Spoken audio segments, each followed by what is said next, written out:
మాధురికి నాకు పెళ్ళి అవ్వలేదండి.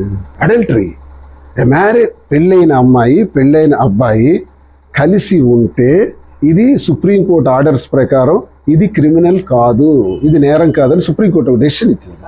ఆ డెసిషన్ ప్రకారం మా జీవనం కొనసాగుతుందే తప్ప పెళ్లి అనేది ఎలా జరుగుతుంది? It's crime. ఇల్లీగల్ గా పెళ్లి చేసుకోవడం అనేది చాలా తప్పు. ఎందుకంటే నాకు డైవర్స్ అవ్వలేదు, అతనికి కూడా డైవర్స్ అవ్వలేదు. సో మేము ఎక్కడ కూడా మ్యారేజ్ చేసుకోలేదు.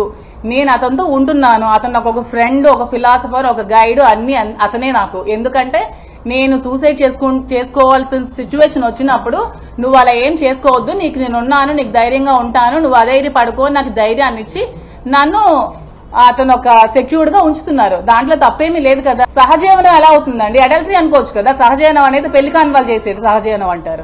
పెళ్లైన ఇద్దరు అమ్మాయి అబ్బాయి చేసేది అడల్టరీ అంటారు. అడల్టరీకి ఎక్కడ సుప్రీంకోర్టులో కూడా ఇది ఏం లేదు. దాన్ని మీరు అంత ఇష్యూ అడల్టరీ వ్యభిచారం రంకు అడల్టరీ వ్యభిచారం రంకు అడల్టరీ వ్యభిచారం రంకు అడల్టరీ వ్యభిచారం రంకు